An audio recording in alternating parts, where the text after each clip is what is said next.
Hello, my friends, and welcome back to yet another episode of Watching the Watchers Live. My name is Robert Gouveia. I am a criminal defense attorney here at the R&R Law Group in the always beautiful and sunny Scottsdale, Arizona, except it's raining today. But today, it's a good day in Canada.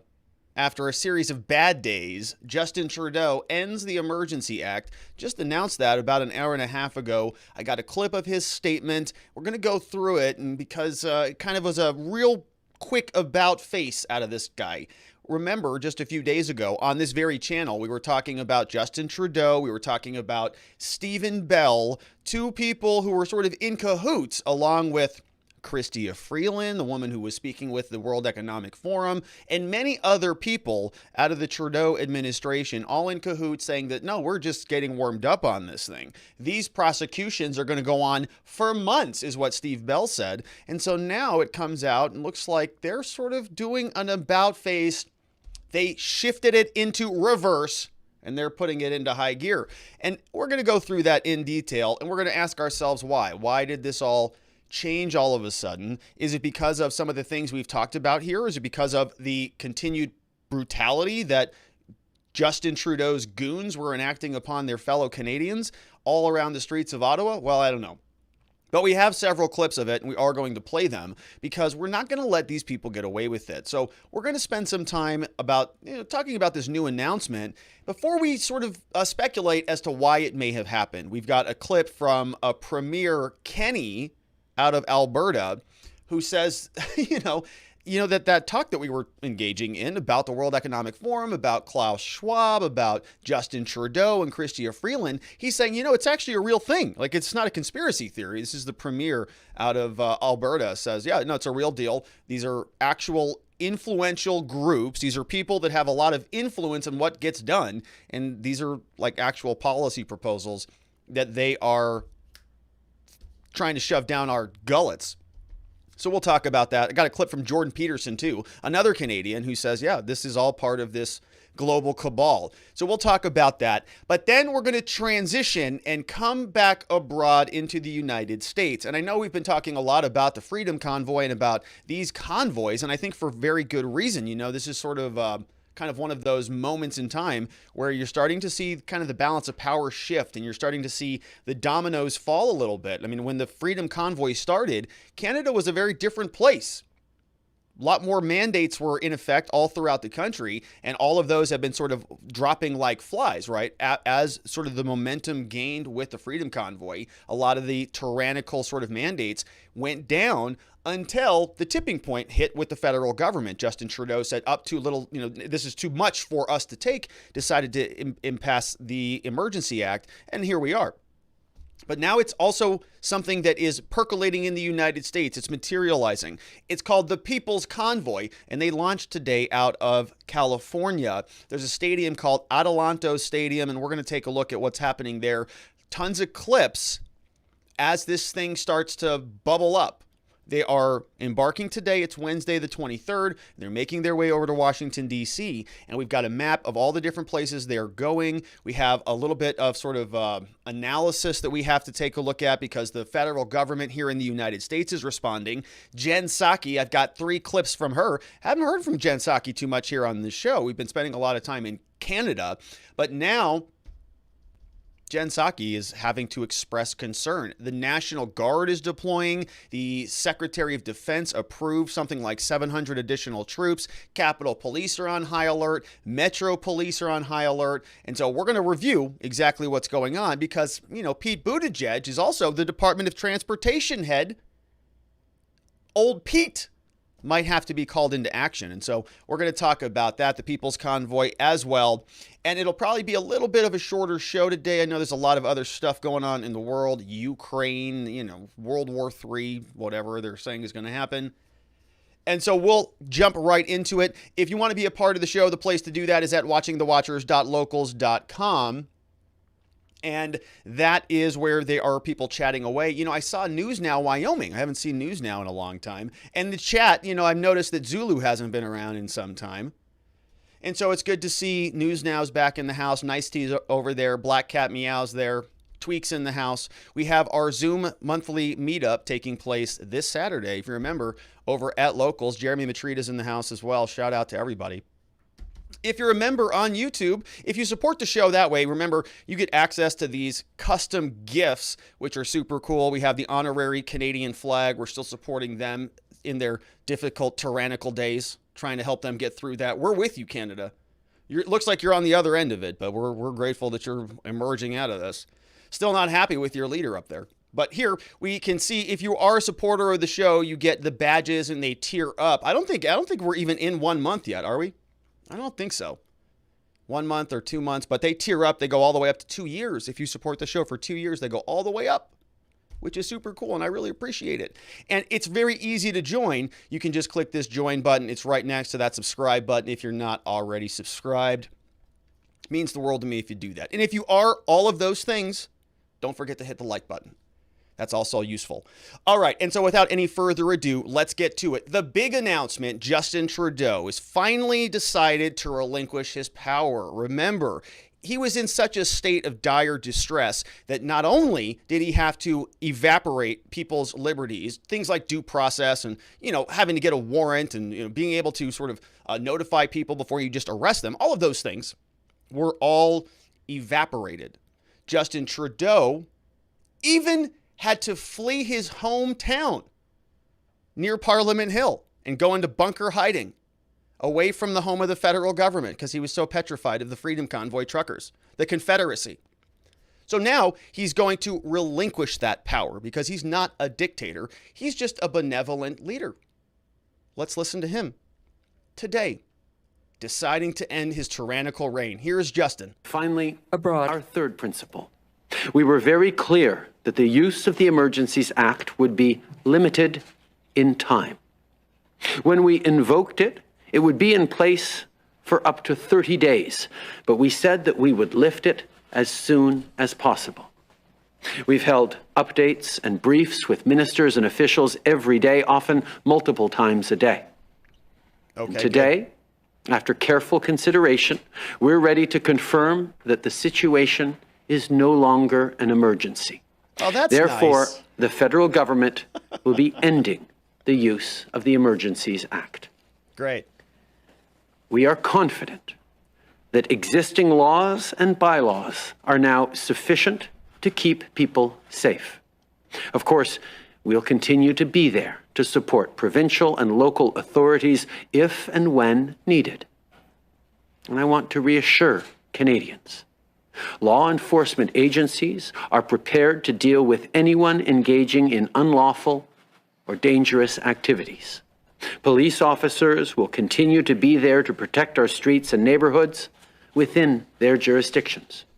All right. So, I've got a lot of questions. When I was listening to this, I didn't know if I heard a lisp there or if that was just the audio recording. And I see some comments in the chat.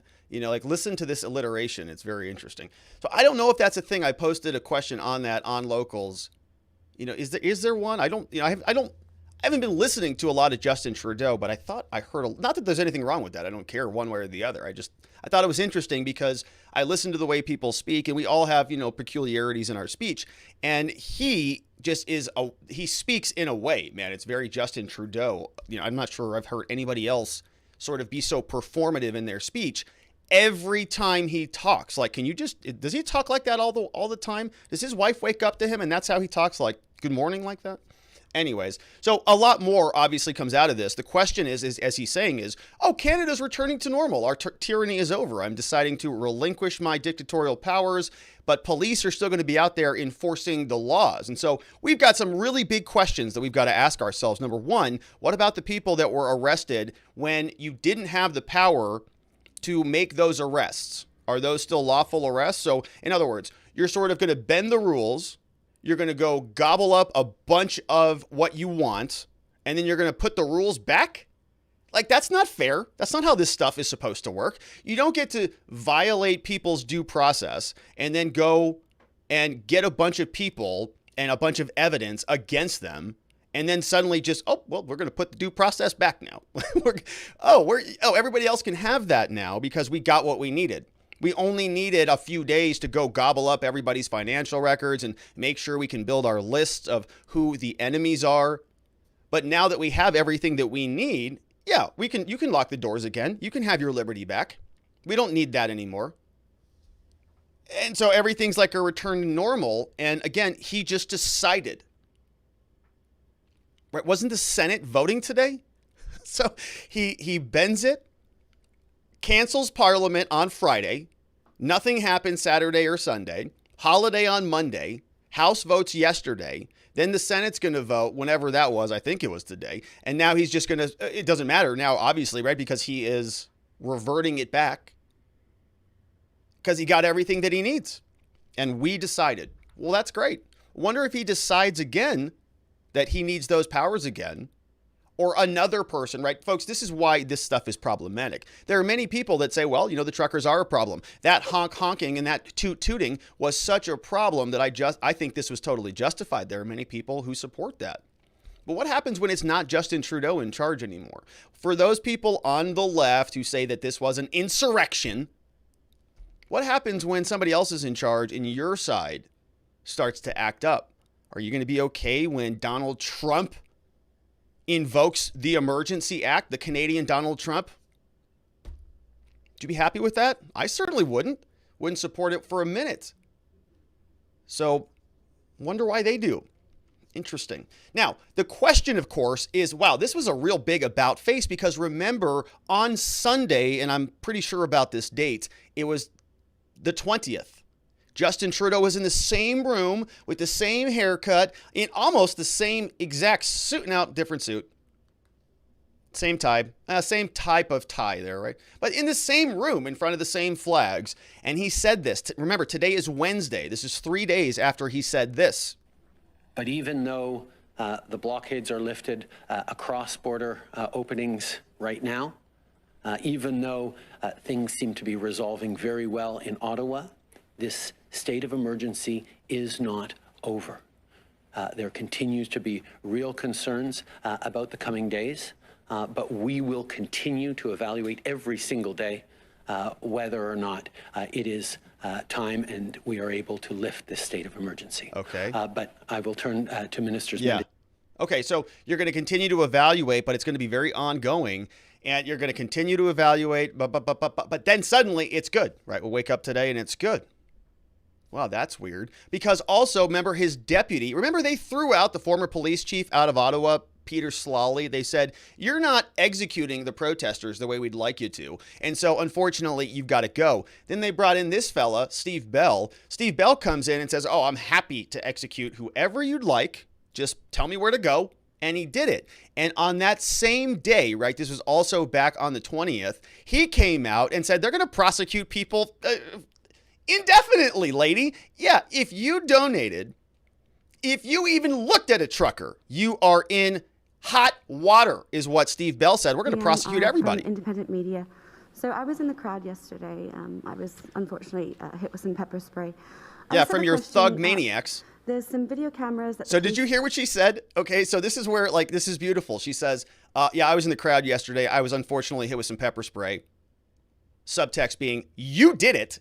Using, and some news outlets are reporting that you're gathering intelligence with those cameras. Can you elaborate, like, if the protesters at this point, retreat and go home, are they going to be getting sort of repercussions down the road? Or are you going to be sort of actively pursuing the people that you've been sort of documenting and filming who are still out there protesting? What are your plans? How about now? After this, after the protest is over? Thank you. It's a great question. And the simple answer is yes. If you are involved in this protest, we will actively look to identify you and follow up with financial sanctions and criminal charges. Oh. Absolutely. This investigation will go on for months to come. Months to come? It has many, many different streams, both from a federal financial level, from a provincial licensing level, from a criminal code level, from a municipal breach of court order, breach of court injunction level. It will be a complicated and time-consuming investigation that will go on for a period of time. You have my commitment that that investigation will continue, and we will hold people accountable for taking our streets over. Wow. Could I just ask one more question? Wow. So he's going to go on for months. Very time-consuming investigation. They are going to beat down doors to make sure that every single person is rounded up for taking over our streets. And if you notice what he did there, and folks, like this was like 3 days ago. That was 3 days ago. Months-long investigation that's going to spawn the tests of time or whatever he's going to go on and on and on and on is what he's saying. And now my question is all that off, or what about his commitment to the Canadian people to make sure that this all is resolved? Because he said it involved every single level of government, feds, right, provincial, all the way down local, criminal ordinance, financial investigations. It is going to be long and tiresome. And previously, we were taking him at his word. We have been living through that here in the United States. Liz Cheney and crying Adam Kinzinger have for a long time been crying all over in Congress, all over each other, slobbering all over the place, next to Jerry Nadler complaining about our insurrection 18 months later. So we'll see if that continues in Canada or not. But probably, right? I think that's what the strategy is. It's like you open the door, you run in, you open the door of liberty, and you take all the liberty goods out of there, and then you shut the door. And whatever you're able to keep, I guess you can just prosecute those people continuously. I don't know. And so the big question, of course, is why now? Why did all this change? I wonder if it could be exposure like this. Remember on Tucker Carlson? This came up yesterday. I remember 3 girlies brought this to our attention on the show. Shout out to 3 girlies and the 2 girlies in that household. Shout outs. We have here, this is Tucker Carlson. This is one of the Canadian truckers who was beaten by the Canadian police. And we played a little bit of this clip, but this is when he was, I think, on the show. I think this was maybe last night when he actually was responding to this. Here's what he said. And remember, Tucker, right? A lot of people watch Tucker. Let's listen to this Canadian trucker who says he wasn't even being violent. Rizzy, thanks so much for coming on. So, good, thank you. So the video that we showed appears to have you surrendering peacefully to the police. And then the next we see you're being kneed in the ribs by Justin Trudeau's men. Did you fight them? Were you violent? No, sir, not at all. I get down from my truck. I went down right on my knee. I put my hands behind my head. And look at that guy. I was waiting them he is just enjoying himself. So in that moment, the police officer, they start to push me with those sticks. They said, they was yelling to me, go back, go back. And I just told them, hey, I'm the driver. Then suddenly somebody yelled, arrest him, arrest him. So they dragged me. Look at that, knees. Okay, so you get the picture. Okay, that guy was on Tucker Carlson's show. If you want to watch the full thing, of course, go check out the Fox channel or whatever. But he goes on. And as we heard from 3 girlies yesterday, right, he is just sort of taking the beating like a man. And I think many people in Canada, many people around the world, myself included, we had the politician, the MP from Romania yesterday, who was calling Trudeau worse than, his political opponent, who I think actually happens to be a dictator, whoever he was talking about. We also remember this clip. Remember these little lunatics who in Canada, up until a week ago, until this tyranny took over, were not allowed to do this, right? They were not authorized to do this. You see one officer probably screaming at this woman up here on the stairs. Other officer, the streets are bare and empty because Trudeau's goons are out there smacking phones out of their citizens' hands. I wonder, maybe this could be a contributing factor to why Trudeau decided to backpedal on this. I just want to get a coffee, okay? Why is the camera in my face right now? Are you here partaking? You walked right up now to you're me. in the red zone? I'm scared. I want to go for a coffee. No name, no down badge, there. A21. Can I go where's for your a coffee? residence, still being arrested right Do you now. live in this? You're No, not I live excluded here, from that. But I'm Where do you live? Alberta. Time for you to leave. I Time can't to even leave. go down there for No, coffee. no, Go grab your stuff in the and red leave. zone right now. If you don't leave right now, you will be arrested. Do you understand me? Justin Can I go Trudeau, for a coffee? Canada. Grab your stuff, because if we see you, we'll be patrolling all day. We see Here you go, again, watch. It'll be different. Boom. Leave. I tell you, take your camera and get out of here. Do you understand that? I'm walking away. Walk away. Your phone doesn't need to be in our face when you're walking away. Go. Yeah, that's Canada. Or Justin Trudeau's Canada. Go walking now. away. Get out of here. Oh my goodness. Hope you can go to sleep at night. I'm sure they will. Yeah, I'm sure they will. So, you get a lot of videos like that. I think that video, when I clipped that like 3 days ago, I'm sure you've seen it. The reason I'm playing it again is because we're not going to let these little dictators escape it. You always got to rub their noses in it just one more time. And so we'll certainly do that. But there's another reason I played those. Well, of course, it's because it is a good reminder of what Canada has allowed itself to become under this man, or what he has taken from Canada, I think is a better way to phrase it. But people are also concerned about this, right? In Canada, those videos and what we're about to see caused a lot of concern. Canadians were calling the police saying, please protect the protesters. There's a bunch of maniacs out there smacking phones out of females' hands. Here is what this looked like from Ottawa Citizen. The DND, according to this article, was flooded with phone calls demanding that Canadian forces do what?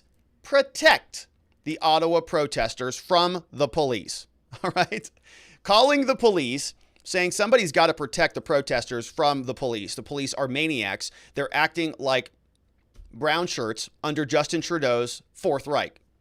Now, the protesters are a mixed group, according to this article. Some are against public health measures to deal with COVID-19, while others called for the overthrow of Canada right now. So this says the national defense was flooded with hundreds of phone calls on the weekend demanding that the Canadian Army be used to actually protect the protesters in downtown Ottawa.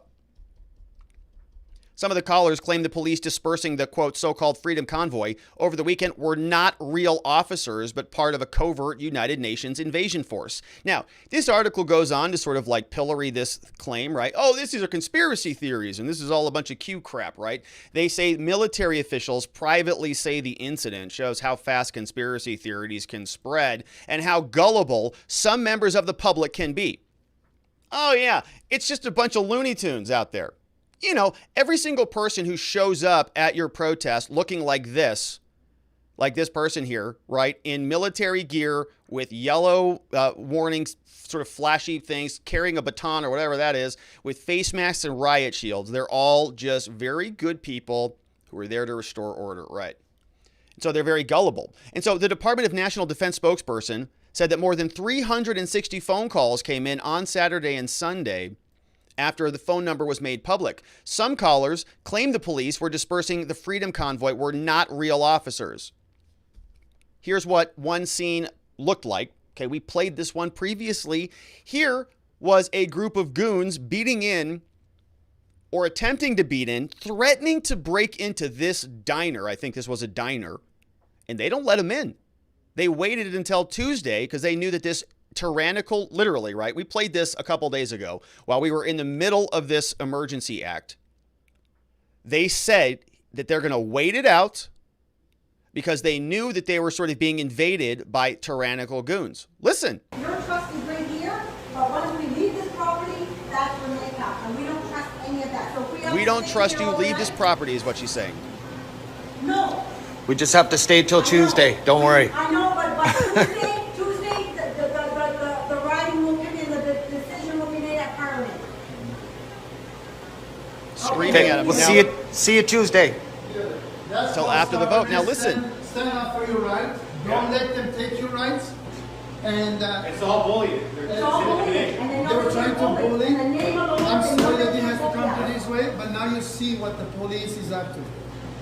They're not even police. I don't know who they are. Yeah. Not even police, he said. I don't know, but they have the courage to show their face now at this point. Wow, interesting.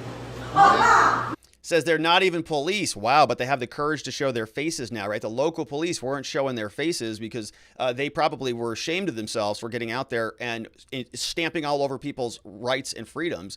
But now he's saying, well, they're just showing their face, and I don't even know who they are. How dare they just show up and threaten to break my windows? And they did. If you missed the full, that's like a 6-minute ordeal.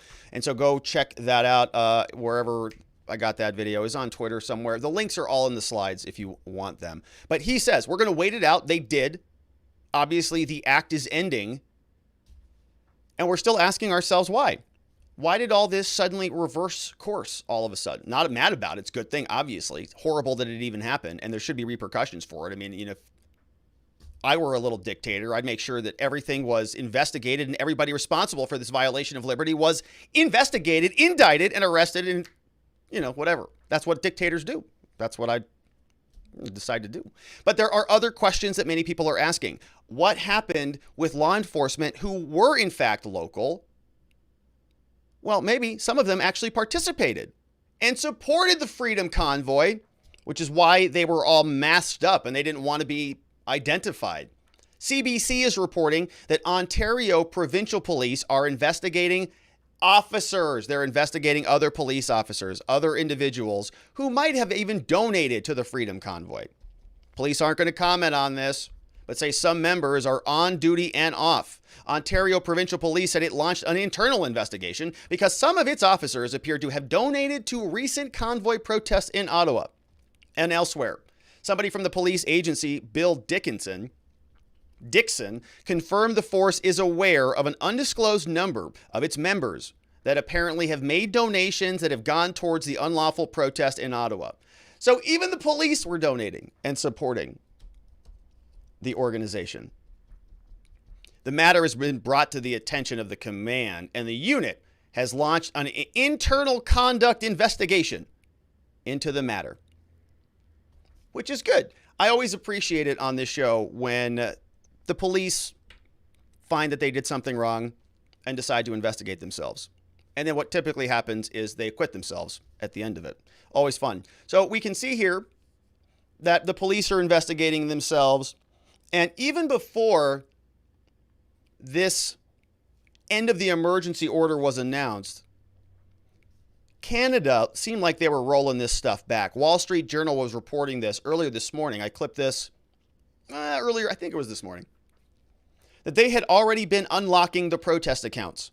Okay, we had a question that came up yesterday, and the conversation was about, how far is this going to go? What if you donated $25? What if you donated from America? And it looked like as of yesterday, they were already starting to unwind a lot of this. It says that Canada banks unlock trucker protest accounts on police guidance. They started winding this stuff back. Canada and their banks have started to unlock the financial accounts valued in the millions of dollars. And remember, we were paying attention to all these bureaucrats out here from Canada saying that they had, accounts of 3.8 million. Bell was screaming from the rooftops. They got crypto wallets and they had it all frozen. And we were sitting here on the show going, that's a lot of money. It's going to make a lot of people very upset about it that they just went in there and they just took it. Even people that had nothing to do with that money are sitting there at their bank accounts looking at it and saying, and they're going back through their Rolodex. They're saying, have I ever said anything bad about the government? What happens if I get on somebody's list and they just flip a few switches and it's their money now? Right? People think of their bank accounts as their money. And what Justin Trudeau did is showed him, not really. Here this continues on. Banks started to unfreeze accounts following guidance from Canadian police, who said that institutions were free to do so now that the protests have been successfully shut down. The move to quickly unfreeze accounts represents a shift in tone. Yeah, you'll say. Among law enforcement and government officials earlier in the week, government officials said emergency powers were crucial in shutting down the protest. And they said that they were going to continue this on indefinitely. Here's another lawyer on Twitter who says, I am representing, right? This illustrates kind of the horror that exists in Canada. It says, I'm representing 9 Canadians who've had their bank accounts frozen and their insurance policies canceled. 9 people. None of them are charged with any offenses. No criminal charges. Most had no trucks in Ottawa or elsewhere. The Trudeau government is destroying these Canadians because they spoke out. Who's next? That's at IK Wilson on Twitter. Please support his work. Obviously, he is speaking out against this type of tyrannical nonsense. Here we have the article continues. It says the RCMP provided banks with, quote, when they decided to reverse all this, quote, new information that can be assessed alongside other information to, inform decisions about whether to unfreeze accounts. senior finance ministry official disclosed Tuesday that accounts were now being unlocked since the protest was over. It's not what they were saying on Sunday.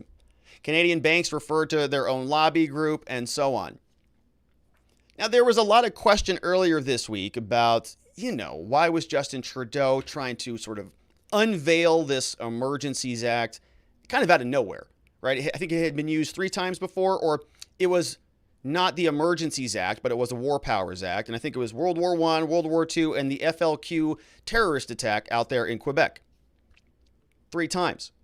And those were like serious things, like world wars and an actual armed terrorist group kidnapping governors and ministers and people who are in the official government, right? Like a different situation than some people parking their cars and honking their horns.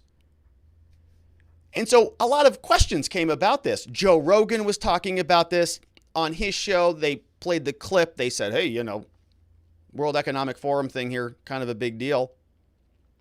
I made another video about this. In Canada, they had a question asked in Parliament. And he said, oh, we can't hear you. Your audio's bad. Sorry, the question won't come through. But then other people in the room stood up and responded to the question that they clearly heard in the room. Right, so there's sort of this censorship thing going on. In 2017, Klaus Schwab was at the Robert F. Kennedy or John F. Kennedy Government School, whatever, of Harvard, interviewing, saying he penetrated Justin Trudeau's cabinet. And Justin Trudeau. Repeatedly. Was very excited about it, bragging all over the place. And this question is now percolating around Canada. And it's actually a legitimate question. In fact, here is the Premier of Alberta addressing it, talking about the Great Reset, talking about Klaus Schwab, talking about all of these individuals and their level of influence in Canada. And so, no, I'm not going to be taking any policy direction from Klaus Schwab or his ilk. And what I find offensive, look, the so-called Great Reset is not a conspiracy theory. It is an actual set of concrete proposals. It's a book being advocated by some very influential people, and including apparently by Prime Minister Trudeau, who clearly alluded to it, referred to it, quoted from it, the Schwab theory, in a speech he gave to the United Nations a couple of months ago. So it's not a conspiracy theory to talk about that. Those are the folks advocating it. And I think it's perfectly legitimate for democratically elected leaders, for me to say, heck no, we're not going to exploit or take advantage of a crisis to advance a political agenda. Yeah, so that's right. I think the right thing. Now, we played clips yesterday of Chrystia Freeland saying that COVID presents a great opportunity for a lot of things to happen, right? Klaus Schwab has said that himself specifically. We played a clip of Chrystia Freeland speaking at the Davos summit there at the World Economic Forum yesterday. And so, right, reasonable questions. If you have somebody who your prime minister happened to be a part of their organization, the Young Global Leaders, you have that person who is the founder of that organization saying, I own them and their cabinet. As a Canadian, don't you want to know? It sounds like there might be a conflict of interest there, right? It's a reasonable question to be asking. And it was, used to be kind of the idea of a conspiracy theorist. People would say that this is nonsense. Everybody is making this up. It's much ado about nothing. Kind of like the same thing happened with the lab leak theory and a lot of the other things that used to be totally taboo and off limits that all turned out to be true. Jordan Peterson, Canadian, massive audience, is acknowledging it and talking about it. And this came out, I think, yesterday or the day before that. Okay, Joe Rogan's talking about it. Different people throughout the government in Canada are talking about it. Jordan Peterson is talking about it. Here's what that sounds like. To what exactly? So let's go down deeper into Trudeau's motivation. So both Chrystia Freeland and Trudeau are integrally associated with the World Economic Forum. And there's a globalist agenda. This sounds like right-wing propaganda, I suppose. But welcome. There is a globalist elite agenda that is aimed at severely modifying the manner in which our fundamental institutions operate under the, what would you call, the impetus of yet another crisis, which is the hypothetical climate crisis. Yeah, so, yeah, totally, right? Right-wing conspiracy lunatic. It's The water's great. Come on in, Jordan. Feels good over here. Sit on down, buddy. We got a lot to talk about. So, you know, why suddenly the shift there in Canada? A lot of people asking some very pertinent questions, and I'm happy to see it. Now, that is up north with our friends up in Canada. Good day for Canada. Terrible experience going through a tyrannical wave of dictatorship. Probably didn't feel good. But you're out on the other end. Meanwhile, in the United States, the People's Convoy starts to get rolling. We're going to take a look at exactly where this convoy is going. I've got clips of where it is launching from out there in Adelanto Stadium in California. It is the 23rd, which is day one, and they're going to be going all the way over for about 10 days. The goal is to end up in D.C. right around March 4th or 5th or so. And so we're going to go through this now. Jen Psaki is already on high alert. They're mobilizing the National Guard. 700 additional troops are coming out, and they are putting fencing up around the Capitol building. We've got some checking in to do with Pete Buttigieg. He's over there with the Department of Transportation. We've got a lot more information on some interesting gifts that he received when he was mayor back before he got elevated for some bizarre reason to the Department of Transportation.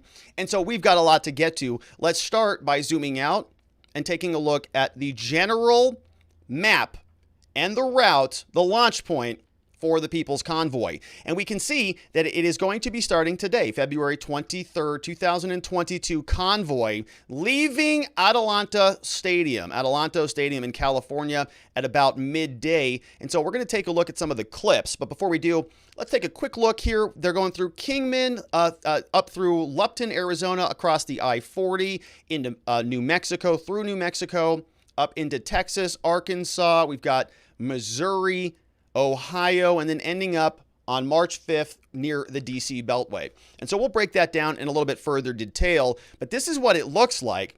And what's so interesting here is take a look at this logo down there on the bottom. Remember this? At BG on the scene. At BG on the scene is back in the house. He's actually out of the house. He's over there in Adelanto Stadium outside. Looks like a beautiful day over there. And we had rain here in Arizona too. But BG on the scene was from the Kyle Rittenhouse case. Remember that? Kyle Rittenhouse. A lot of BG on the scene footage that we covered in depth here. And so it's beautiful to see some more footage from him. He's back out there doing what he does. And so let's watch here. This is what the convoy looks like out of California.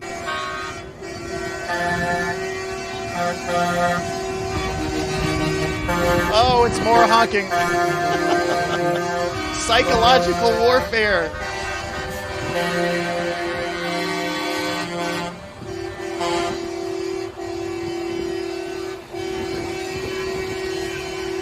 Here we go.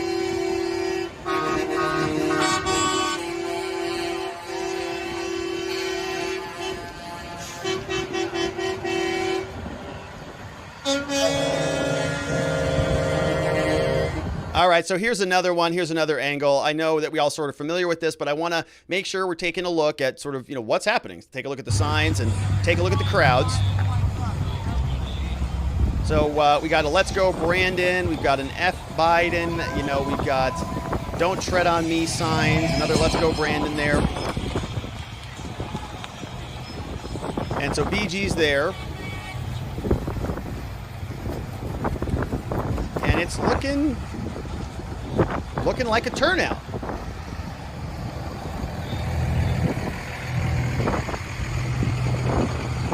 It's looking pretty full, isn't it? Now, when we go over here, we can see that they set up a stage, and I am seeing, this was shared in one of the Telegram convoy groups that I follow. We're also on Telegram. I'm trying to post more over there, but we do have a community, a discussion chat, and so check that out. But there are a lot of good Freedom Convoy groups there. This was out of one of them. Absolutely beautiful song. It's Amazing Grace. Amazing Grace, how sweet the sound that saved a wretch. A lot of people. Like me.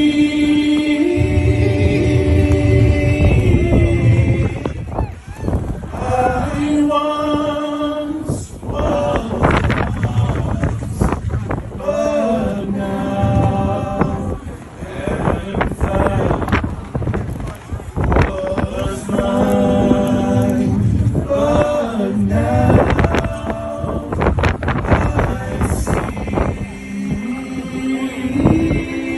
Yeah, right on.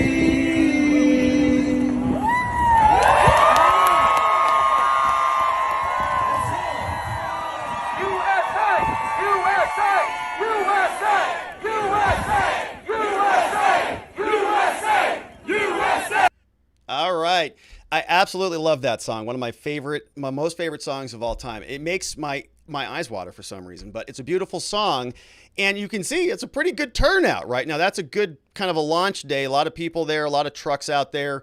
And I know these types of things make a lot of people nervous, right? Because we start to sort of, our country has seen what the feds did with a number of things that we've talked about here on the show with January 6th. We've talked about their involvement with the Whitmer kidnapping plot. I mean, they were sort of rounding people up. They were including Lego Capitol Hill boxes in their, warrant affidavits and stuff. They can really sort of manipulate a situation poorly. And so I want to make sure that everybody is, ultra safe and sort of making sure that people are being protective of themselves, because who knows what our government is capable of. We just saw what Canada's government is capable of. But with all of that being said, a beautiful song, an amazing turnout, and it's a good way to, to make you feel good. And so now that we are all in sort of that elated state, now it's time for a Jen Psaki clip. Here it is. Here's Jen. Somebody asks Jen about this. Those look like peaceful, loving people just singing Amazing Grace out there. Jen, what's your take on this? What are you guys going to do about this? Are you going to be able to handle this at all? Let's see. Alleviate the trade issues that he raised in that call? And more broadly, is the White House or is the government preparing for any kind of similar types of demonstrations here? Yeah, so two different questions, so let me try to answer them both. So we have continued, obviously the president speaking with Prime Minister Trudeau about this as part of our effort, but our team, Dr. Liz Sherwood-Randall, other members of our administration have been in close touch with their Canadian counterparts over the last few days about how to address this blockade and the challenge it is posing to the supply chain. I mean, fundamentally, how we view this is that the impact of these protests, while we certainly believe in peaceful protest, has the potential to impact, and this is why we are very focused on this, communities, workers being able to travel back and forth across the bridge, who are going to work, who may work on different sides of the border, the ability to get food on the table to American families, to get auto parts to manufacturers who are trying to make vehicles. So this is, whatever their intended stated purpose is, this effort is going to has the potential to have a huge impact on workers and the American public. Yeah, so pretty smart, right? And that's kind of, that's not at all what Justin Trudeau and his ineffective leadership did, right? They came out and they called people racist, sexist, bigots. They said that they were Confederates, borderline Nazis, right? They were spitting on people, dishonoring the memory of veterans and all of that stuff. Psaki's not going to do that. Much better play, because there's no evidence of any of that stuff. But what she's going to say is, listen, we're just going to view this completely neutrally. Like, if they interfere with the economics of the situation, if there's a blockade, we're just going to deal with it that way, right? We're not going to allow the economics of this thing to go askew, but we support peaceful protest. Honestly, it's a much better tact than what Justin Trudeau did. I mean, his was like the worst leadership that anybody has seen ever. And I was commenting about that from day one, saying, is it normal for Canadian politicians to come out there and belittle their own constituents? Because it hasn't worked out well when Hillary did it, or when politicians do it in the United States. So Jen Psaki and the Biden team, they're not going to make that same mistake. They're not going to call them, right, at least officially, yet, anything like Trudeau was doing yet. We'll see. But you did see that Psaki was asking about this. Whatever their stated purpose is, we have no idea what these people are after. We're going to learn about it. I'm just waiting for our Confederate flags. I'm waiting for, our Oath Keeper allegation. Ray Epps is probably going to be back there causing a bunch of ruckus and then never get charged. Maybe he'll show up today in the chat. Who knows? But here is what the truckers are actually saying. Okay, they actually have a website. You can go there. It's to thepeoplesconvoy.org, and they have a press release. Let's read it, shall we? Here's what it says.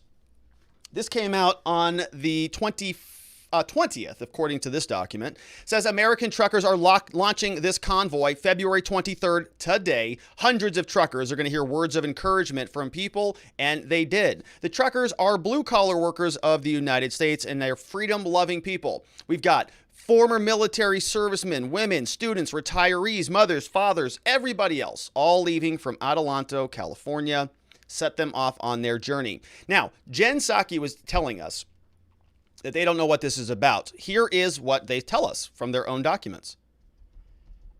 They say this convoy is about freedom and unity. Truckers are unified across party lines. We've got Christians, Muslims, Jews, Sikhs, Mormons, agnostics, blacks, Hispanics, Asians, Native Americans, Republicans, and Democrats. All are welcome to participate. You know who's not on that list? Atheists. Apparently they're not welcome. Don't see those on the list. Maybe they're on there. I don't know. Agnostics are welcome, but not the atheists. It says at 10 a.m. on Wednesdays when they're leaving. The message of the People's Convoy is simple. The last 23 months of COVID nonsense have been rough, spiritually, emotionally, physically, and especially financially. With the advent of the vaccine and therapeutics, along with the hard work of so many people, it's time to reopen the country. They say the average American needs to be able to end run the economic hardship over the last few years and pay off their bills. To that end, it's time for elected officials to work with the blue-collar and white-collar workers of this country to restore accountability. Americans need to get back to work in a free and unrestricted manner. And so to do that, they are forming this convoy. They say it is a nonpartisan, trucker-led effort supported by a cross-cultural and multi-faith contingent. Several supporters. We've got Dr. Pierre Corey. He's on the frontline COVID team. Liberty-minded lawyers like Tom Raines and Joey Gilbert. Joey Gilbert is a gubernatorial candidate out of Nevada running for office. Pastors, they've got Rob McCoy, Rick Brown. They have transportation workers, number of organization, the Unity Project, American Project, Advocate for Citizens' Rights, U.S. Freedom Flyers, and so on. Newsmax is joining the crew. They've got Eric Bowling saying that they're going to be doing ride-alongs along with Maureen Steele. Epoch Times is joining in. Love their reporting. You're talking to a premium supporter on the Epoch Times here, folks. Kind of a big deal. Children's Health Defense CHD.TV is also going to be covering the convoy. And they've got live updates every day over at live.childrenshealthdefense.org. And so you can see a lot of people, right? A lot of people behind this People's Convoy. A lot of people are behind the People's Convoy. Well, isn't that something? Here is what the route looks like. And so you can see a little bit more detail here. I'm not going to spend a ton of time on it, but you can see you've got, looks like, so they must be in Kingman right about tonight. So Kingman is about 3.5 hours away from where I'm at. I'm down here in Phoenix. Kingman is right up here, about 3.5 hours away. There's basically nothing there. It's a small town, sort of. A lot of people drive through it to get to, Las Vegas, Nevada. Yeah. So anyway, so they continue on. You can see they go to New Mexico, all across there. They're stopping in Glenarrow, Texas, Elk City, Oklahoma. Taking the I-40 most of the way through, a couple overnights in Oklahoma, and then we get to, let's see, near the end of the road trip, we've got day 10, March 4th morning, they leave Ohio, they arrive in Maryland, and then Saturday, they leave Maryland, and they arrive in the D.C. Beltway area. Now, we'll pay a little bit closer attention to this, so that the D.C. Beltway, they're not actually going into the capital.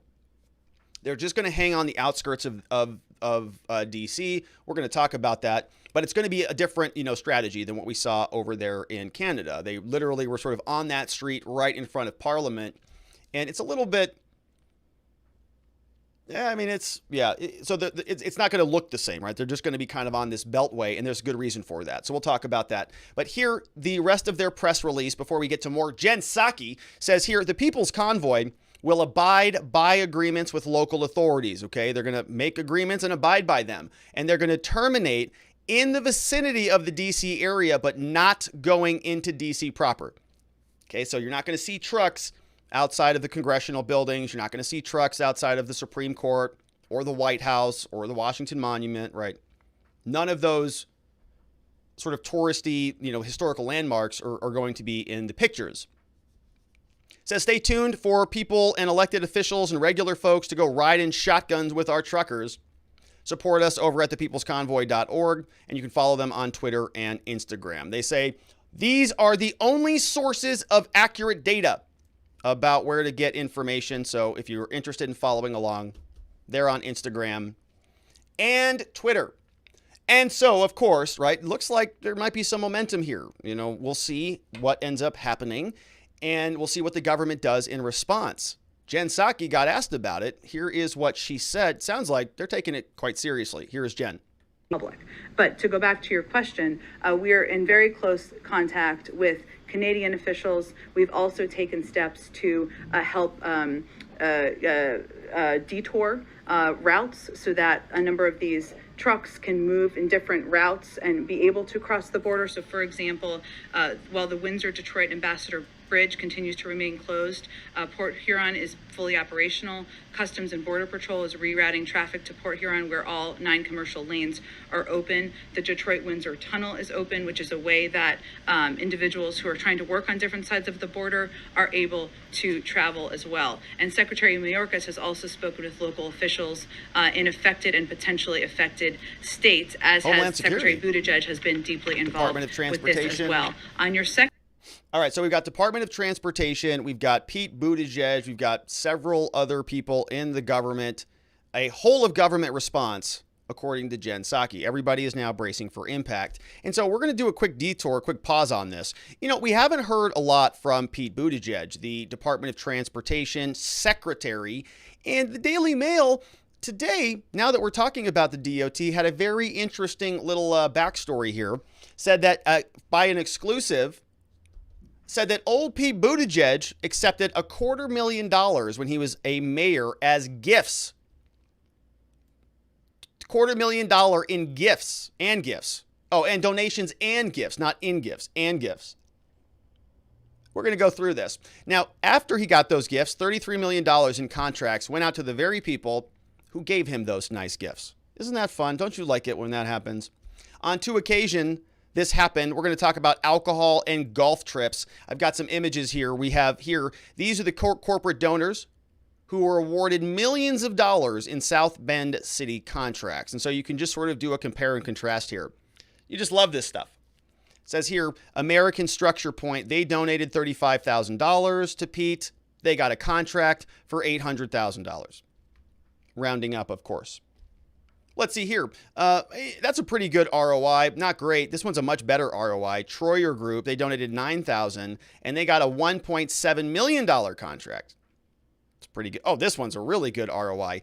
$8,100 donation and then a $7.6 million contract. That's from Walsh and Kelly. And you can see here, if you add all of this up, $250,000 results in $33 million in contracts. Now, of course, you're going to say, Rob, he's the mayor and he's going to, give people contracts and there's going to be, that's part of how this government stuff works. But let's take a quick closer look at this here.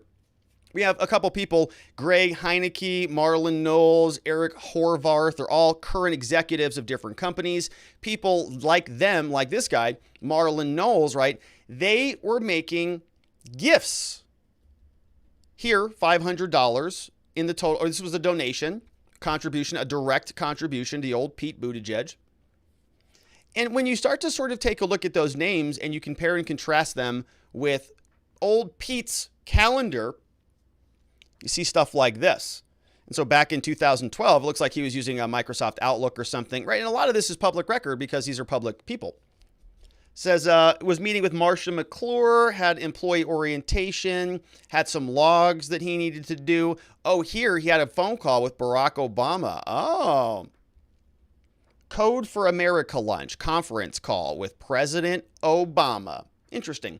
Now, what you'll see down here on the 18th of December is a holiday party with this company called DLZ. DLZ is a very interesting organization. And so Buttigieg showed up to their Christmas party, it sounds like. And then a couple interesting things happen. We see here, DLZ Indiana gives old Buttigieg $700 worth of alcohol and cigars. Oh. They donated $4,200 in 2014, a gift of $700 worth of booze and cigars. And then when you fast forward there, 2017, guess what happens? Oh yeah, Gary Fisk in DLZ, Indiana, they get a nice contract. They're going to design the cemetery entrance on Colfax Street, and they're going to make improvements to L Street, and it's going to cost $214,000. Well, that's nice. And then they give another gift of golf for $250, also goes over from DLZ Industrial. And then they're just pals. They're just hanging out. They're just buddies. So Pete Buttigieg and many others are going to be responding to these truckers. We'll see how that works out. Now, we're going back to Jen Psaki now that we had our detour with Pete Buttigieg. There was construction on that road. We had to do a detour and learn about Pete. Now we're back. A lot of road puns I'm trying to incorporate today. Here is Jen Psaki, who is now going to be sort of giving us their final take of the federal government from the White House. Second question, we are, of course, on reports of a similar freedom convoy, I think you're asking about, right, in D.C. Yeah. Been in D.C. in early March. The Department of Homeland Security obviously put out a statement on this the other night. They're aware of these reports. They're taking all necessary steps to ensure that the convoy does not disrupt lawful trade and transportation or interfere with federal government and law enforcement operations. On reports that this convoy is causing disruptions at the Super Bowl, the Department of Homeland Security, or could, I should say, the Department of Homeland Security is surging additional staff to its incident command post. There's strong cooperation with the California Highway Patrol, the Los Angeles Police Department, and state and local authorities. And the department already has a lead field coordinator and emergency operations center in place, as would be standard protocol, given this is a large event, the Super Bowl. And they will build on that. There's already 500 DHS personnel providing extensive air and maritime security resources. So we are in both close touch with our Canadian counterparts, also with local officials through our Department of Homeland Security. Our Secretary of Transportation is also deeply involved in this, and we're working to address this on all fronts. Go ahead. Thanks, All right, just to follow up on Jeff's question. All right, so you can hear, right, a lot of activity coming. They've got a statement from the Department of Homeland Security. They've got all sorts of protocols. Hopefully they don't get a letter from Mayor Muriel Bowser, like on January 5th, something saying, we don't need any help, because we would love it if this thing happened. Anyways, so that's another detour. We'll stay away from that one. Here is what ABC News is reporting. Says that National Guard is readying itself ahead of the D.C. convoy. The People's Convoy says that the convoy is expected to increase right through March 5th, shortly after the State of the Union, according to an internal message from Metro Police. That's the D.C. Police.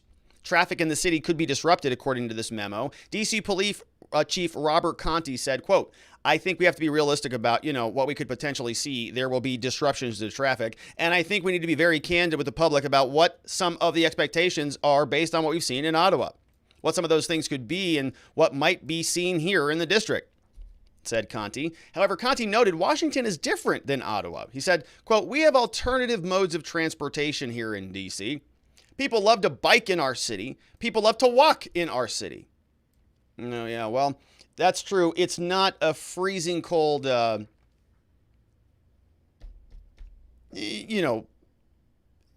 climate. So I guess they could walk around there, but in Ottawa, it's pretty cold. But are they saying that in Canada, they don't like to walk around their cities or bike in their cities?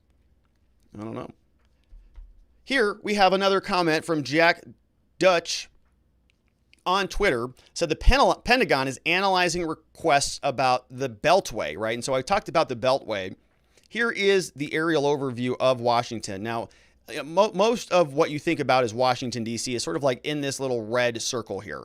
Right, it's all sort of the White House and all of that stuff. It's all really in a sort of nice consolidated area. The truckers are saying they're not going to go in there. They're saying they're just going to kind of go around this Beltway, which is this road that kind of does loops, right? Many cities have these loops that just kind of go around and around and around. This is the Beltway. And so the truckers are saying that that's kind of where they're going to hang. They're not going to go in there. There's all sorts of, federal laws and different government agencies and entities that you have to contend with if you cross inside that barrier or inside that Beltway, because you actually go into, right, FAA regulations for all sorts of stuff. And so they're just, we're not going to really worry too much about that. And so there's obviously a number of different ways where they could get on the Beltway. You know, it's going to be a very difficult thing for the federal government to like block the Beltway because, I mean, just look at it. It's huge. It's massive. You've got, it looks like the 95 runs into it here. You've got whatever this road is, you know, a 5 here, a 4 over here. You've got a, you know, a 301, a 243, a 295 is coming in here. Whatever this 270 is, a 32 here, a 490, right? You've got these tentacles and you've got all these different areas where the truckers can get on this Beltway and just go round and around we go. And so how do you, you know, blockade against that, right? In Ottawa, what we saw was, you know, this sort of a perimeter that they would set up, you know, a perimeter and then sort of slowly encroach, you know, upon that. But this is a much bigger geographic area. I mean, if they're setting up checkpoints like at every single on-ramp, I guess, you know, checking truckers, you know, destination and do you have a proper reason to be here and all that, you know, who knows? But regardless, right, it sounds like they're not even attempting to go into the Capitol. Now, for some reason, they are still setting up barricades around the Capitol. This is what the scene looks like. The Daily Mail had a video. Here's what that looks like. And watch this. I mean, they're installing some pretty heavy-duty stuff. They've got forklifts, and they are really, you know, letting it all be constructed right in real time. We're jumping into questions right after this, so get those fingers ready on the keyboard, and then we'll dive into the Super Chats and check in with our friends at watchingthewatchers.locals.com.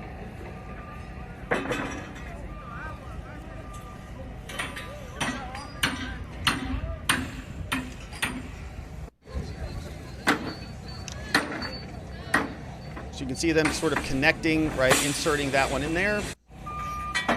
Now watch these like major anchor points.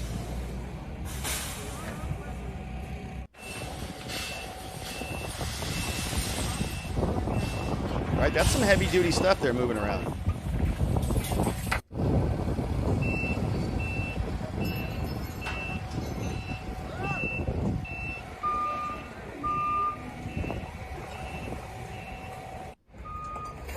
Now look at that sign back here.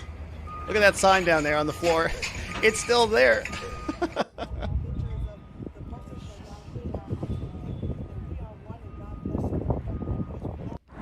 All right. So they are barricading up over there in Washington, D.C., right around Capitol Hill. Let's see what you have to say about this, my friends, over at watchingthewatchers.locals.com. Let's pull these up here. And let's see what we've got. You know, we took a poll on this one. Oh, gosh, yeah, so this got pretty cleared out. You know, this was even. We asked on Locals, we said, does Justin Trudeau have a lisp? 90% say yes. And I wasn't trying to be pejorative about that. You know, I'm actually, like, I'm curious, right? It's not a big deal. Yes, either way, doesn't matter, yes or no. But when I checked this earlier this morning, or earlier before the show, it was like a 50-50. It's 90 to 10 now. All right, and so let's see what we've got here from our friends over on watchingthewatchers.locals.com. Then we'll jump into the Super Chats. Let's see what's over here. Okay, Joey Bandolero is here along with Casey. Shoutouts. Viva is also here. Let's see. Viva, according to Grouchy Old Cat Lady, says Trudeau rescinds the Emergencies Act. Somebody says, thank you for what you do. You inspired me to interview other people. Yeah, so look, make sure you go send your love to Viva because, my goodness, you know, he's probably streaming right now, as a matter of fact. If you're watching Viva right now, that's totally okay with me. He is in Canada. It's a very good day for him. So shout outs to him and everybody in Canada. I know Ian Runkle and I know many people, right, are from Canada. It's a good day. Grouchy Old Cat Lady posted that one. We already got that one. Also says this fits in with what Trudeau did, advancing the digital agency. So I'll check back on that one from Grouchy Old Cat Lady. Let's see what YouTube came in. We got some super chats that came in earlier at the start of the show. Here, our first one in was from Kareem. Says, good day indeed, Rob. That's what happens when you don't get intimidated by bullies like Trudeau and Bell. The convoy worked. More freedom. Now, go USA Convoy. That's from Kareem. Yeah, it's a good day, right? It's a good day. Tammy Lemaster says, I love your commentary, informative and salty at the same time. It would help if you texted your fellow YouTuber and asked them to promote your show as you do theirs. I discovered so many other great channels because of you. Well, you know, look, people, I don't know what to say about that. I think people are going to have their own styles. I like to give credit to people, where I can. Sometimes I don't always do it. I'll clip from something without exact proper attribution, but I do try to attribute things, and I try to support everybody, right? People who are on the same side, I want to make sure that you are connecting with them, because a lot of the times, what we talk about here wouldn't be possible without them. And so I always want to make sure we acknowledge that. We have another one from Jeremy Treguna. Says, I love how they froze over $7.8 million of $10.2 million that was raised, and then they claim it was mostly Americans donating. My best Canadian accent is, yeah, right, bud, is what Jeremy Treguna said. Yeah, it's not. And it was sort of offensive how gleeful they were about that. Did you see that, Jeremy? I think Steve Bell and Chrystia Freeland are like, yeah, that's our money now. Jim Watson was like, those are our trucks now. I forgot about Jim Watson. Jim Watson, those, we should sell those to pay for the costs. And I wonder if they're still going to do that. I don't know. Magdalene is here with no question, but thank you, F. Magdalene. Ricky Bobby says, it will be continuing to drain the banks. Trust is lost. And I saw a lot of that. There was a lot of that in the Convoy forums on Telegram. There was actually a memo. I wanted to clip it, but I ran out of time. Was sort of a memo going around these different groups saying, no, it's about the money, right? People are freaked out that their finances are going to be confiscated. They're looking into crypto. There's people that are just sort of bailing on the banks and dumping their assets elsewhere. And maybe that's what caused the change. It's sort of a panic in the financial system. And so Justin Trudeau got a phone call, said, hey, get out there and change your attitude there, buddy. Eddie Oliver is here. Says, Rob, if I go into D.C. in the convoy and end up ripping out somebody's from their chest and show it to them, can you get that pled down to like a lower level offense? Asking for a friend. Well, look, I never encourage anybody to do that scene from Indiana Jones. I think that's what that scene's from, right? Where he just like reaches in there. Ah! Is that a kung fu movie? I can't remember, but Eddie, that's a serious offense. You're not, anywhere you go in this country, ripping somebody's heart out of their still beating chest. Not a lot you can do on that, especially if you film it and put it on, YouTube or something. So, better not to do anything like that. The show is not a legal advice show, Eddie. Also, Raider Gaines is here, says, did Biden just open up a legal precedent with 2 lawyers quitting that were charged with investigating Trump's taxes? Yeah, I saw that. I'm going to make a separate video about that. So two lawyers, I think Alvin Bragg, right, the new DA out of Manhattan, he's got some explaining to do. We're going to dig into that one for sure. That's from Raider Gaines. Says, can Trump now do the same to Biden and his son if he gets in office? Look, yeah, I mean, honestly, look, if Trump wins and the Republicans win, the Republicans should form every single stupid committee that they want to, and they should go and beat the Democrats' heads into, politically, into the dirt. Over it. They should. Because what's good for the goose is good for the gander, as they say. Now, I will be sad because it's going to be, a continuing decimation of America. But look, how can you sort of wage a political war if you only have half the tools? Because the other side is using them. They're using a select committee. They're using the power of big government to go after everybody. So, yeah, when the Republicans win, they should do it. Are they going to? Probably not. They're weak and feckless. Eddie Oliver says, I'm simping for Jen Psaki, but I love women with no soul. Oh, Eddie. And Jenny Bear is a ginger. So that part is settled, he says. I just got to find out if she's also... Eddie, what are you talking about? Do you think... Look, oh my gosh, Eddie, these comments, look, this is a family show, Eddie. Those are, rated R comments. How'd that get past the YouTube super chat censor? Well, and what's funny is I've met Eddie, we've had conversations. He's a hilarious guy. So that just really just rings the bell. Adriano Valentino says, Robert, you rock. Let's go, Brandon, from Adriano from Australia. Shout out from Adriano from Australia, which is also great. Hopefully your tyranny is working out well over there. Ray Epps is here. I had a feeling Ray Epps was going to be here. Says, Rob, wait until you see the plan me and the diaper, which is Jerry Nadler is who he's referring to, have come up with for the convoy. You think January 6th was bad, baby. You ain't seen nothing yet. You're invited. So this is going to be bad, folks. Ray Epps and Jerry Nadler. Ray Epps, for those of you not familiar, was the guy who's probably, largely behind the initial breach of the Capitol on the West Side Gate. And he's going to be joining hands with an actual legitimate weapon of mass destruction. Jerry Nadler. Jerry Nadler's diaper is well into the 60 pounds. He may have been, he might be leaking. It's sort of this complicated equation. Jerry is constantly producing. He's constantly defecating, so it's being replenished. But he's also leaking. And Congress stinks so bad that it's just being spread around all over the place over there. All right, and so that was from Adriano. Barry Cream, yes please, is here, says this administration makes me sick. You're not alone with that, Barry Cream. In fact, a lot of people, I think, have been sick. I think more people are legitimately sick this year than the last administration. CC says Gerwitz. That's a funny sounding last name.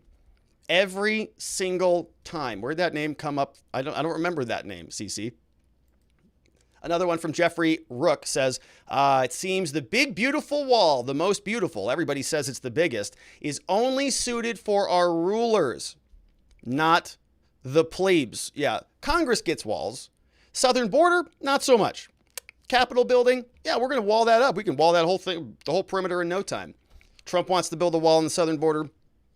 Not going to work. C. Rose is here on Local, says, Rob, when Trudeau speaks, his nervous tick is to say, and he says it a lot. I've tried to count how many times he'll say it in his speeches, but I usually break into a laughing fit. So my question for you is, in your opinion, who's a better speaker, Biden or Trudeau? P.S. Don't trust Canadian news or polls. They do not indicate the majority of Canada's opinions. Trudeau and the Liberals won minority government with only 32.6% of the votes. Fringe minority? In September 2021, our multi-party political system allows for this. I'm sure the percentage is even lower now. Heather says, well, they both spew lies, just one doesn't remember what he's saying. I mean, I'm actually inclined to give that one to Joe Biden. In terms of, who's a more effective speaker? It's going to be Trudeau.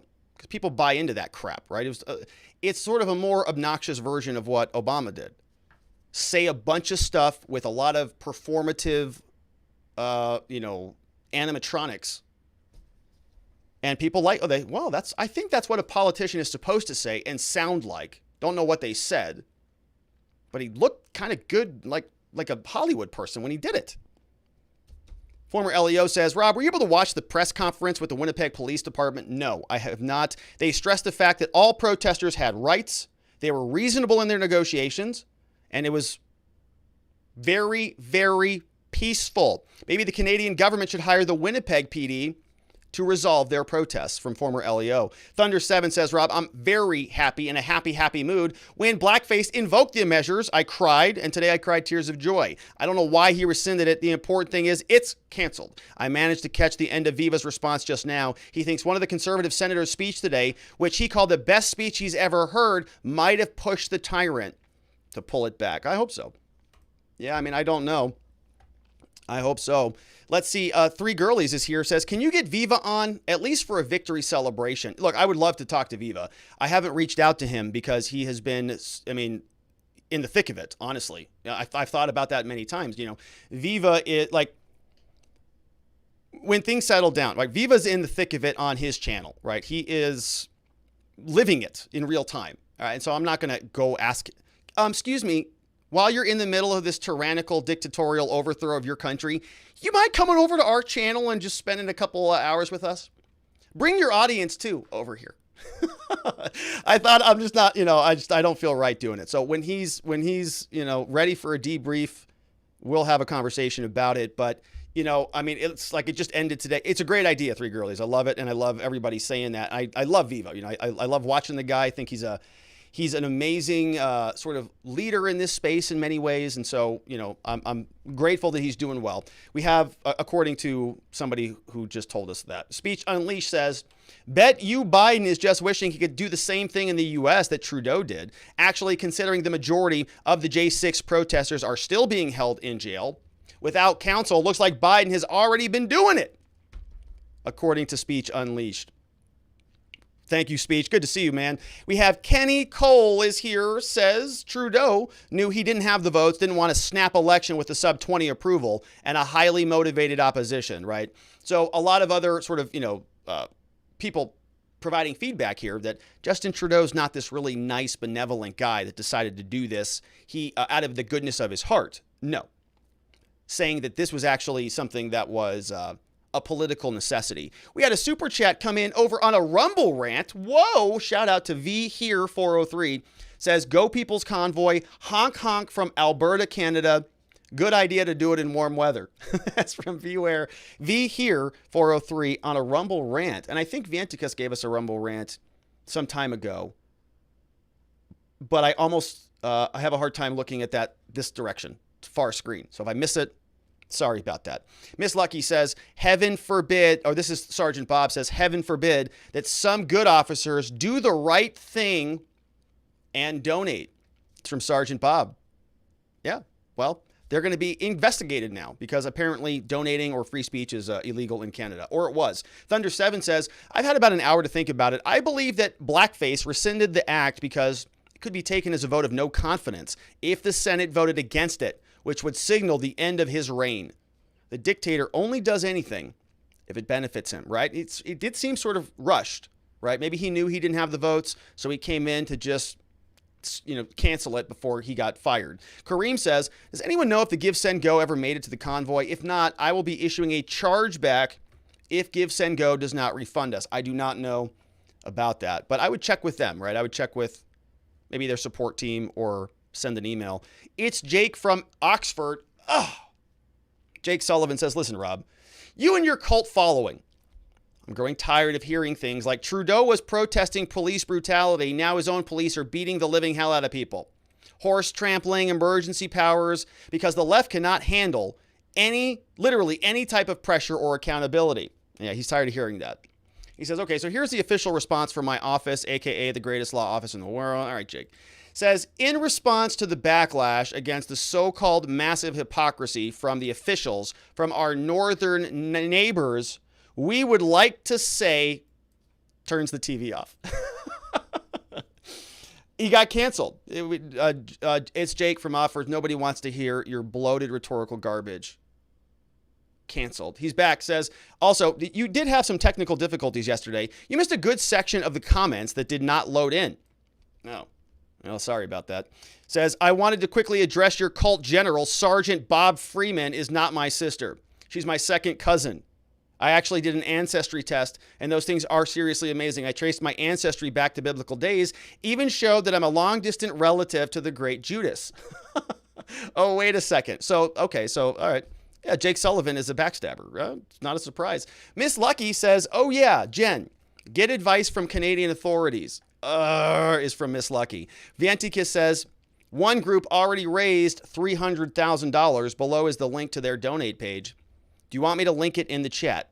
You don't have to link it. Just people can find out, where to go, wherever they want to go. This one is afclf.org. Donate now.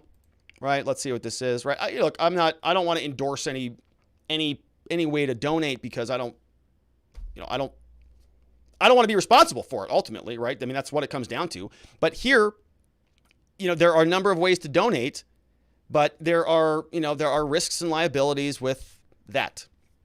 So, support the truckers, but we saw what happened in Canada. So, be cognizant of that. I don't know your personal situation and I can't give you legal advice. So use your own caution when you are out there donating. Former LEO says, will the ACLU be on scene to protect the rights of the protesters, like they did in some of those other protests? I doubt it. Monster One says, apparently that trucker didn't watch the Rittenhouse trial, or he would have known sometimes you just have to take a beating, which is true. That's what, what's his name? I can't remember it right now. It was Binger and it'll come to me. I don't think this American trucker protest is a good idea. It's going to give Democrats an out about the supply chain shortages and the inflation. Well, they're already doing that with Ukraine. In Ukraine, they said that CBS actually tweeted this. They said, oh my gosh, Ukraine's going to be responsible for the prices at the gas pump. Can you believe that? And Americans are going, Was this a problem like a month ago when the gas prices were breaking records? Jake from Oxford says, everyone keeps bringing up Nadler's diaper. At least address it with the correct pronouns. Nadler's diaper are shims and shays. SH. Do you see why? Think Ahead is here, says the convoy is a trap and a false flag. If this convoy continues to grow in size and extends their stay, they're going to see major supply chain disruptions and increased prices of everything. Not to mention, there are probably federal agents in there who are going to try to do something to provoke the government. If people want to protest, then there are other ways to do it. There are other things you can do, this person says. Miss Lucky says, Buttigieg must have apprenticed under the old Chicago mayor like Richard Daley. We have another one, Heffalumps and Woozles, says Joey Gilbert is the best candidate that we have in Nevada. Unfortunately, not enough people here in Vegas have heard of him. The front-runner Republican is our corrupt Vegas sheriff who has been in the current Democratic corner for several years and who was in charge of that Vegas shooting investigation that we still don't know enough about. Miss Lucky says, hey, Jen, simple strategy is whatever candidate did, do the opposite. Yeah, it might be a good idea to end the state of emergency. Are we still in a state of emergency? Been in it for a long time. Jeff Rook says, this rescinding is odd, but it makes sense when I look to Ukraine. Castro, Justin for those listening, seems to have taken a page from Putin. Push, push, push, and pull back once you've gained what you wanted. Yeah, it's not a bad strategy from Jeff Rook. Sergeant Bob says, D.C. puts up fencing, but the border wall is unfinished. One tough chick is here. Hey, Rob, glad you're back to the regular schedule this week. Me too. I hate it when I'm not on the regular schedule. On Saturday, I was driving in Minneapolis and saw a pedestrian bridge spanning over the freeway filled with protesters and supporting the Freedom Truckers. Of course, I honked in support. It was a beautiful sight. That's from One Tough Chick. Let's take a look at this link here. See what we've got. Oh, yeah, here is a picture of the overpass. A lot of people there on the overpass with the American flags. And so One Tough Chick was out there honking away. Speech Unleashed says, not sure how effective this trucker convoy will be as a protest if it doesn't inconvenience those in power. The whole point of these protests is to inconvenience and cause it to those in power. So they'll actually change things like sit-ins and blockade lines, etc. Yeah, I mean, look, if it inconvenience, like if they can't navigate around DC because they need to get on the Beltway and there's gridlock, in all of the surrounding areas, maybe they'll be annoyed. Or maybe they'll just be inside the bubble. I think that's what you're probably thinking about, Speech, right? Well, what do they care? They take helicopters everywhere. Just fly over the traffic. I don't know. Who knows? 503 Unlimited says, my question was late yesterday. We want less vax status and more streams of heavily armed Rob at the gun range. When will you make this happen? Well, I'm due up for it, that's for sure. I just renewed my membership to the Scottsdale Gun Club. They don't sponsor this show, but it's a nice place to shoot. Maybe they should. 503, that was 503. We've got Vienticus says, oh, he gave me the Rumble rant, which I got. I got it, actually. Thank you for that, though, Vienticus. Man, Vienticus is just Johnny on the spot. I appreciate that. Monster One says, Oliver, if you're Antifa, you'll probably get a probation for that heart thing. If you're a trucker, it's a death penalty. Oh, so Eddie Oliver. Yeah, he's talking about the heart extraction question you had. Whether you can get that pled down to like a criminal damage. Could you turn a good criminal defense attorney would be able to turn a murder via heart extraction through the chest with a hand down into like a criminal damage charge. You criminally damage their chest cavity. That would be that's a good defense attorney. I'm not sure that I could be able to accomplish that, but, Miss Lucky says, can someone slip Nadler a laxative? Well, not here, not domestically, Miss Lucky. We have to send him overseas, right? I don't know where we would send him. It's a weapon of mass destruction. If he gets a laxative, that is... got to be prepared for that. That is a big problem. Here's another one from Rumble came in, and this one, Vienticus, I was going to miss this one. Vienticus says, so if Trudeau was working with the WEF, they were not joking when they said you will own nothing. Honk, honk. That's from Crash Bandit. Another Rumble ran over there. And so thank you for alerting me to that one, Vienticus. I probably would have missed that one. Let's see. Here's another one. Monster One says, did you see where they're saying honk honk equals Heil Hitler? Yes. Saw that one yesterday. We talked about that. Thank you for being a good defense lawyer and wanting to defend the innocent. Much love and respect. Monster One says, I missed a bunch of locals questions, but I don't. Let me see. I'm looking here. Let's see what we've got. So when I refresh, like it sort of like moves the page differently. Think I got all those. Got all those. Let's go to next. I think we got them. Let's see what else. All right. I think that here's one. Grouchy old cat lady. So will they go after every parliament member that supported the convoy by standing up for them? Oh, it's a good question. That's from Grouchy old cat lady. Not sure. I don't know, right? They were trying to throw certain Canadian, I think, MPs out of their duties. Are they going to go after the cops? Are they going to go after anybody who donated that were in the government? Like, they fired the one woman who was, I think, there with the Civil Services Division. Miss Lucky says the cop doing the beating should be prosecuted. Don't think that's going to happen. Monster One says, Rob, Trudeau doesn't have a lisp. He's slurring his words, because he's drunk with power. Speech Unleashed says, bet you Biden is just wishing he could do the same thing. Think I got that one. Miss Lucky says, or Sergeant Bob, maybe the new police chief will retain the Capitol Police as consultants. I bet the lieutenant that shot Ashley Babbitt would be a good research. Sergeant Bob also says, obvious political damage control, nothing more. Former LEO writes, did you notice that not once did Trudeau speak of the rights of peaceful protesters? Not once. He thinks they're insurrectionists. I guess he got his butt kicked in school because he makes threatening remarks and hides behind the big kids. I also noted he referred to Americans as foreigners and not our southern neighbors. I would certainly never trust the foreigners from Canada to protect democracy. And I think I got those. Monster One alerted me that when I navigate pages, sometimes I think I lose some comments. Oh, we got the lisp question is going down a little bit. We were at 90% that Trudeau has a subtle lisp, but now it's looking like 88%, 89% really, if you round that up, saying that maybe he does. And let's check at the top of the queue again and see if anything else came in before we wrap it up. Former LEO says I skipped him, but I think I just read it. And so I think that's it for the day, my friends. And I want to thank everybody who asked the amazing questions, as usual, over at watchingthewatchers.locals.com and those amazing super chats on Rumble and on YouTube. I very, very much appreciate it. Also want to take a quick minute to thank the supporters. And these are people who sort of support the show at the ultra high tier.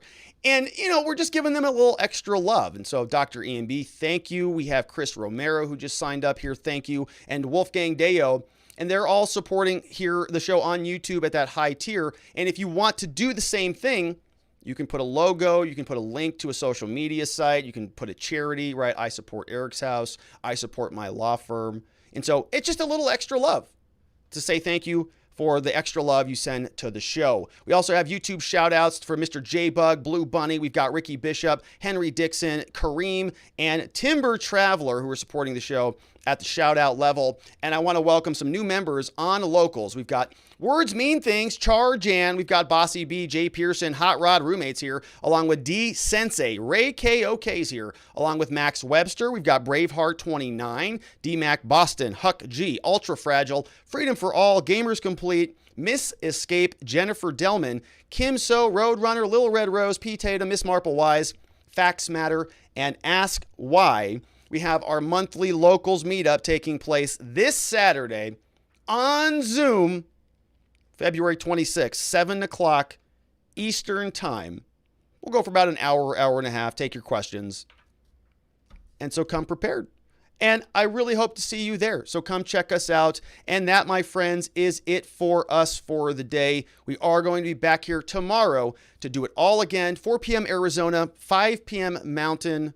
That's Mountain. 5 p.m. Central, 6 p.m. on the East Coast. And for that one Florida man, everybody else, have a tremendous evening. Sleep very well. I'll see you right back here tomorrow. Bye-bye, my friends.